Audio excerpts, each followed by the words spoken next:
Hey, what's up, y'all? And of course, welcome back to another alternative factuals video. So I already said in a previous live stream that I plan on taking a break at some point, maybe to figure out where this channel is going, and because I just have a lot of things. I'm not going to re-explain that, but for the meantime, I'm going to go over a list of things that I've kind of wanted to do before I decide to take that little bit of break and figure out the absolute direction I want to go for this channel, or see if maybe the direction I'm going is perfectly fine. But today we're going to be covering the brand new origin of Black Panther. Now this is coming from the Black Panther Legends. This is the new comic that kind of just released, I believe it was this past summer, July, around there, or maybe a little later. I forget exactly when, but it's not very old. It came out this year and it's only about a couple months old. But before we dive into any of that, be sure to like, share, and of course subscribe, so you can catch up with previous videos and other things that I've done, and also keep up with things that I'm going to be doing for the month of October, which will include some horror comics. So without further ado, let's kind of just dive into it. So one of the dope things I want to say about this comic is it's very similar to the Rise of the Black Panther in terms of how they describe the origin of Black Panther, in a sense, where we do know in the Rise of the Black Panther, which I did cover this previously a little while back, that Claw was responsible for killing T'Chaka, who was his father. We can say when we read this comic, there's going to be a very similar circumstance, but the circumstance in which it happened is going to be a little different. So I can definitely say with confidence that for the most part, it's relatively the same-ish, but there's some small differences that we can tell will kind of dictate a new outcome later on because of these small differences. And yeah, but essentially these Legends comics that are going to be coming out, the launch of these Legends comics is a new line of stories that's basically meant to serve younger readers and like longtime fans, and basically go through origin stories through a new perspective, at least according to Marvel. So it's meant to kind of get the creative juices flowing on their creative team, and then allowing them to tell stories a little bit differently and kind of appeal to people who maybe are just now diving into comics who are a little younger. But let's just jump right into the comic. So off the rip, you see this comic is it's actually, enjoy the art. It's very indicative of similar African and African American related comic books. So I like the art style. Me personally, I do. So off the rip, you see that T'Challa is running, chasing through the fields of Africa, running with his brother. Now we both know the brother was adopted, and the brother that we both know is essentially named Hunter. Now Hunter was essentially a child that T'Chaka had adopted because for about 15 years ago, the death of his parents was at the north of his border, and essentially he was technically outside of Wakanda, but T'Chaka felt the need to bring him in, raise him, even though he was not black, even though he was not raised in Wakanda, in terms of, well, not necessarily raised, but he wasn't born in Wakanda. He was still a responsibility that T'Chaka took on to himself because he felt responsible for whatever reason. He just wanted to be a kind dude. But this is the same dude in terms of Hunter. That's the same one who in the comic books where Black Panther was the warrior, but then he had someone who was his counterpart who played I believe it was the White Wolf. Now, even though in the MCU they did give that title to Sebastian Stan because he was staying in Wakanda, and he at the time was one of the first people to probably stay at Wakanda for an extended period of time, who was white. In the comic books, it belonged to Hunter. Hunter was someone who, even though by blood he was not related to T'Challa, he was someone that the family, T'Challa, and everyone trusted. So that's one thing we're going to kind of come back and forth with when it comes to the comic, because they do dive into some political things regarding race, especially because T'Chaka was alive during, like the 60s, 70s, and 80s, when racism was kind of moving its way forward. But we see that, him and Rwanda is talking, his wife, and you see the kids kind of walk in. He just greets them. He's proud of them. He's happy to be around them.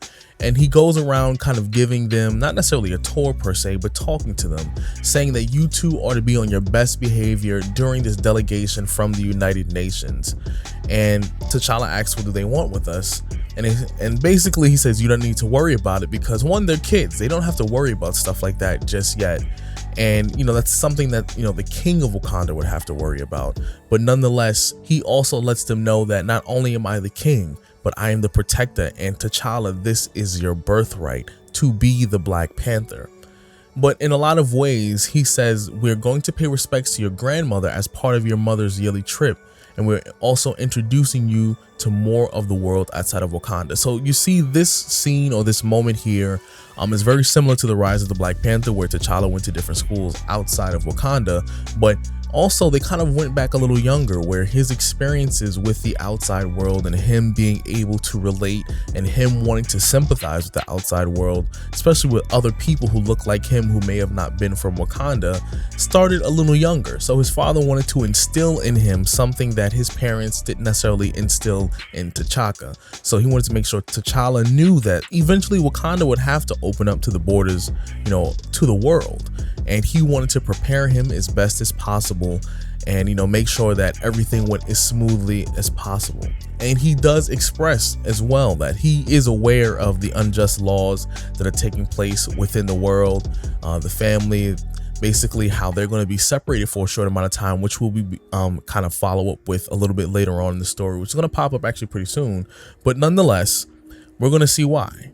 Now they're taking the Johannesburg plane basically to South Africa, and this is where they have things separated, because during this point in time they have I think it's apartheid. So they have a Europeans only line and then a non-European only line. Essentially, Hunter, who even though was raised with T'Challa and T'Chaka and everybody else in the royal family, he was still treated differently and better the second they took a step outside of Wakanda. And like I said in the previous panel, T'Chaka knew this was going to happen, and he prepared them mentally, knowing that it's going to be very difficult, because you see Hunter looking back at them, and T'Challa looking back at Hunter, knowing that this is wrong. Like, this should not be going on. You can see in their body language they're not okay with this. But nonetheless, they just pay homage to the whole and they go to the Avalon cemetery, and nonetheless they just pay respects. Now she's paying respects to her mother, much like I said in the last two panels, where she just came to the cemetery to let people know, not necessarily people know, but let T'Challa know, let her husband know, let Hunter know that her mother was against the apartheid. She marched to make a difference, and police did whatever they could, and the government did whatever they could to make sure that they did not get the rights that obviously they deserve. And she paid the ultimate price, and she was a revolutionary, and she encourages T'Challa, you must be such a leader. But we fast forward, you see that some kids running away, and this kid's running away, and then one of them is actually being chased by another group of two kids. And essentially they're saying, like, we told you to stay out of our neighborhood, because it's two white kids chasing down a black kid. And then he trips and falls, and then it just so happens that T'Challa's in the area, and nonetheless he comes in, smokes these kids. I mean, he gave them adult hands, washes them, but then one of them cheats and grabs a stick and just hits T'Challa across the face, and he just kind of ate it. He just ate it and was just like, yeah, that's light work, boy. You about to get these hands. But then nonetheless they say leave them alone, and that's when Hunter comes in. Now for a fact someone's down for you if they jump into a fight and y'all outnumbered, and y'all like, yeah, we're gonna be in trouble, because mom's gonna be mad, but at least they about to get this work. But nonetheless they kind of fight to defend this kid, and then we see someone picks up something that belongs to T'Challa, the beads that are around his neck. Now keep this in mind, because this is important. Remember, everything that comes out of Wakanda belongs to Wakanda. The beads, as you saw in the MCU, everything, the technology, it's advanced, and someone has been paying attention, knowing that it's going to be of value later on in this story. So nonetheless they catch up with their dad, and then they kind of obviously are getting the whole riot act from their mother, like, how could you be doing this, you're not supposed to do all this, you're not supposed to act up, and he's like, but we had to save that boy. Those two bullies were doing, what they were doing was wrong. How am I supposed to be the Black Panther, a king, and stand aside while someone is being beaten? So you see, the father was doing something right, and she was not upset that he did this. He was not upset about that. And the mother wasn't upset about it either, because he did it with pure intentions, where he could not sit there and just watch someone get hurt. And he gets that support, he gets that praise. But unfortunately Hunter is sitting in his room by himself, because Out of the whole royal family, he's the only one who is white. So they go to this whole meeting, who we find out it's with Ulysses Claw. Now, Ulysses Claw, you can tell off the rip, like he's somebody, well, one, we know who he is because of the movies and the comic book, so he's suspicious. But in this story, this is where the story kind of changes from the original. In the Rise of the Black Panther, we see that Ulysses Claw actually came to Wakanda specifically looking for vibranium and actually killed T'Chaka because T'Chaka was actually trying to protect his son, T'Challa. So he ended up dying, but he was in the borders of his land. Now, in this story, they're in the United Nations, and these are humanitarian businessmen seeking to end these civil wars, supposedly. Now, I'm saying this in air quotes, and I'm pretty sure some of y'all can tell. But nonetheless, he's, trying to say, hey, Wakanda is preparing to, strengthen relationships with the outside world. We have the equipment to help mine vibranium, aka cut us in on a deal. We can help you, get yourself out there, the borders, expand your borders out there. All we want is a little bit of vibranium, and, we can work something out. But you already know how the story gonna go. I don't even gotta say what happens. But Claw does not like the answer that he is given. So next thing you know, he pulls out the beads that T'Challa dropped when he went to go rescue that boy who was being bullied. And you already know, T'Chaka, where did you get that? Oh, someone must have dropped it. Meaning this whole thing seems to have been orchestrated just to get access to the vibranium, knowing that T'Chaka wasn't going to give him what he wanted. So then he stands up, and you already know the Dora Milaje, or at that point, I don't know if they were defined as a Dora Milaje, but the guards as well behind him standing up because they already know they about to smoke, and the guards stand up too because they about to pull out their guns and start shooting. And then T'Chaka gets all up ready in his suit, and then one of the guards for Wakanda flips the table, preparing him to essentially give hands. And then T'Chaka jumps over the table and was like, oh, you're gonna return what you stole. And nonetheless, he's smoking these guards, and then he has this laser sound gun that's apparently being amplified by the beads, or at least it seems that way.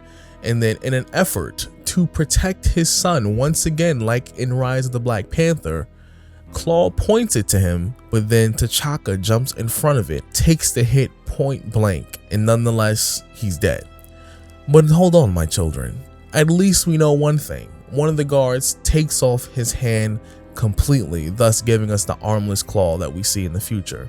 But nonetheless, the death of T'Chaka, and once again, the rise of T'Challa. Let me know what you think about this video in the comments down below. And if you're new to the channel, please be sure to like, share, and of course, subscribe. Leave your comments down below, and I hope to see you later on. Peace out.